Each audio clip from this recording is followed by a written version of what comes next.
Ivanus kau kerja apa ini? Saya ini transit Buku kan? Tugas PKS nih. Kok aduh. Kau terus pakai apa ini? Sa- Kau cuma satu-satu nih kah? Iya, saya transit lah pakai Google Translate di laptop sih. Aduh, masa kau pakai Google Translate satu-satu nih? Lama nanti. Kau pakai apa? Aplikasi apa nih? PDF Translate ini? Itu yang cepat. Begitu saja.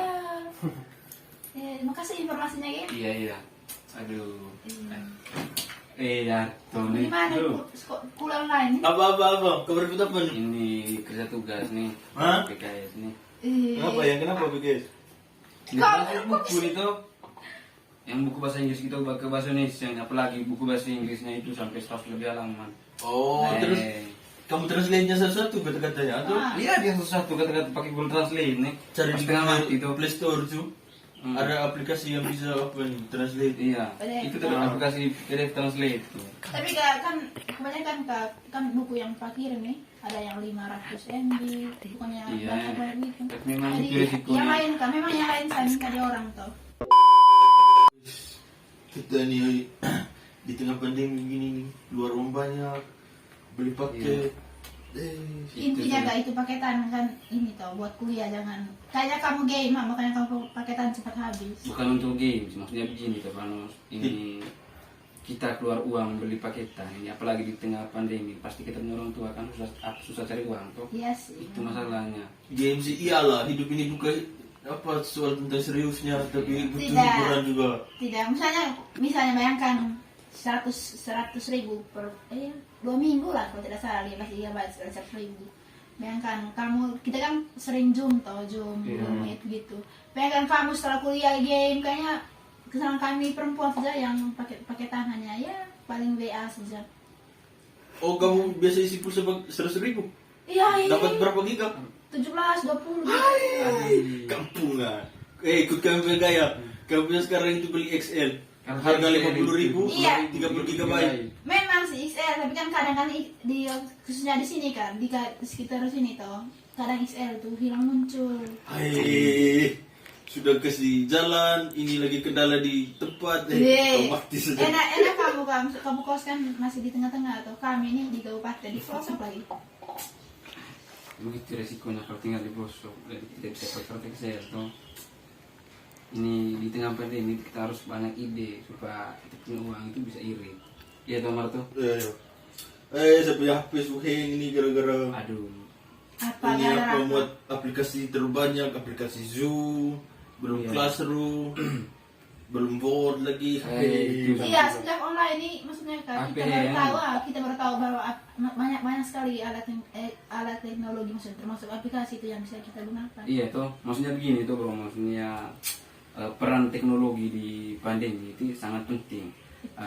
Banyak pandangan masyarakat dari dulu kan bahwa kehadiran teknologi itu dampaknya lebih kepada dampak negatif. Tetapi kenyataannya sekarang ini kita lihat itu bahwa peran teknologi di situasi pandemi sekarang ini sangat penting, di mana itu dalam proses kuliah saja kita menggunakan teknologi, terus dalam kehidupan bisnis, dalam kehidupan berkeluarga. Jadi ketika kita mau berkomunikasi itu kita menggunakan barang teknologi. Jadi teknologi di tengah pandemi ini sangat bermanfaat sekali gitu. Atau bagaimana Om Marto? Iya sih, kalau misalkan bicara tentang apa nih teknologi Iya. Banyak kegunaan, banyak fungsinya. di tengah pandemi begini nih, kan semuanya beralih sistem. Iya. Yang dulu kita biasanya tetap muka, sekarang beralih Iya. sistem, jadinya daring tuh. Iya, itu sudah. Mulai dari kegiatan perkuliahan, kemudian kirim-kirim tugas, terus ini untuk bertemu dengan sesama, misalnya kayak Iya. kita nih teman-teman Nah. susah tuh. Ini kita Menggunakan di Zoom. luar, menggunakan ini aplikasi apa nih, video call, Video saja. call. Tidak bisa bertemu dengan secara langsung.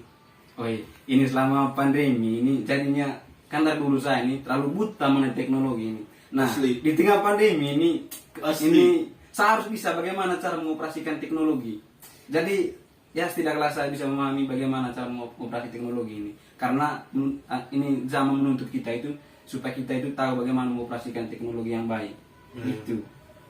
Memang Yang paling yang saya pusing itu kemarin ya aplikasi yang mata kuliah apa itu ya? yang dengan PowerPoint. Yang Google Meet ini. Bukan Google Meet nih, Microsoft Oh. Teams kan Oh.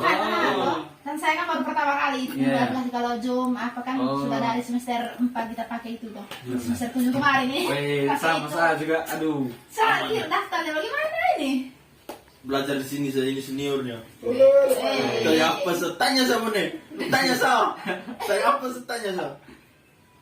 Ku kau di kampung waktu itu apa kau sudah lupa? Ini nih itu tuh makanya susahnya online, kita tidak bisa kasih kabar, kaget di sini, kaget di kampung itu kan. Sudah.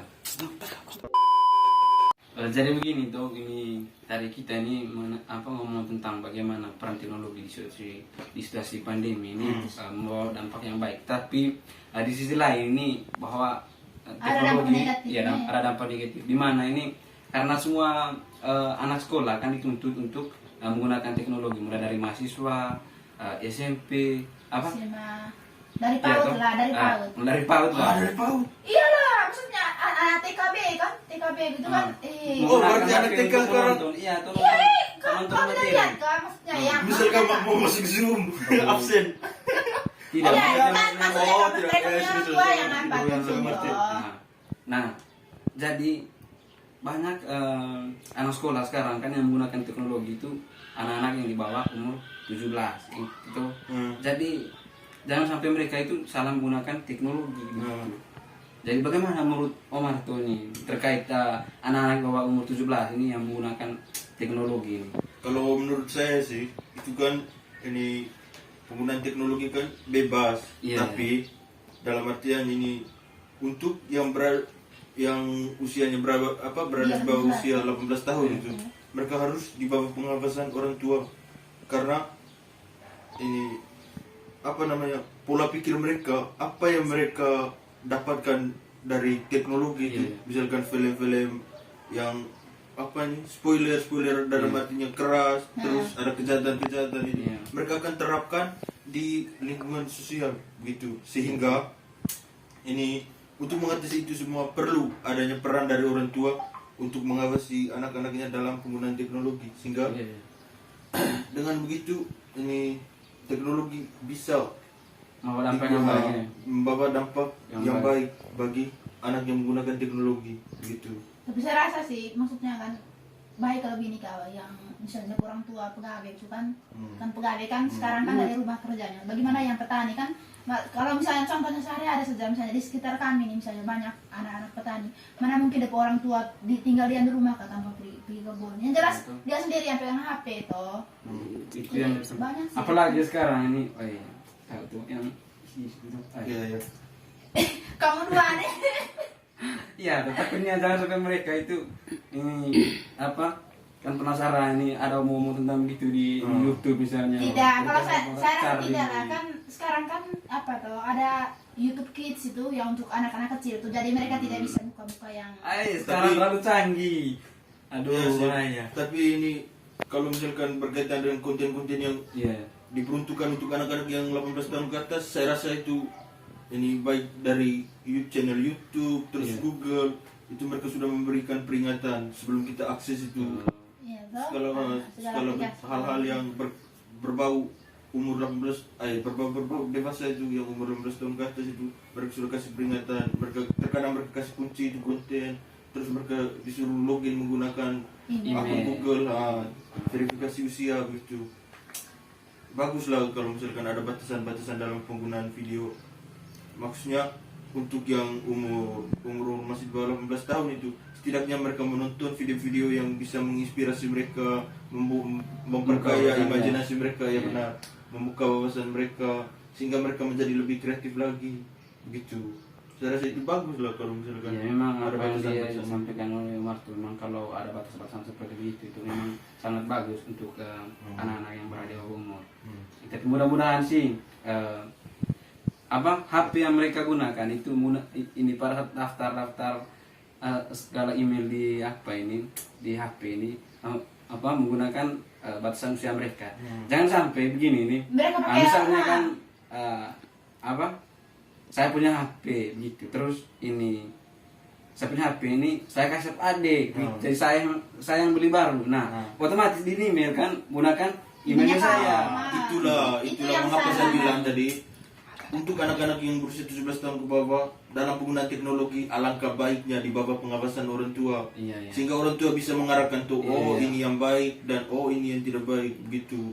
Sehingga dengan begitu dapat meminimalisir terjadinya dampak negatif yang timbul karena adanya teknologi. Tapi saya rasa kalau mereka sekolah di menengah pertama SMP itu kan Iya. kadang kan orang tua begini mereka bisa kendalikan diri mereka sendiri. Ya itu tergantung dari orang tua sih, tapi sebaiknya itu saran dari saya harus ada pengawasan dari orang tua. Iya, iya. Jadi begini ya bro, maksudnya di tengah pandemi itu bahwa apa yang kita bahas itu tadi bahwa peran teknologi itu sangat baik. Dan yang kedua itu Ada empat. bahwa Membantu masyarakat. teknologi itu sangat membantu masyarakat. Yang ketiga itu bahwa terlebih khusus ini untuk anak di bawah umur. Jadi peran orang tua di sini itu sangat besar sekali, di mana orang tua itu harus menjaga dan membimbing anak itu ketika menggunakan teknologi. Setidaknya waktu orang tua itu 50%-nya untuk anak-anak. Gitu. Oh ya. Atau bagaimana? Iya tuh. Oh lanjut tugas. Tugas. Aduh, jangan marah emang kan tadi ini Lanjut, soalnya. lanjut.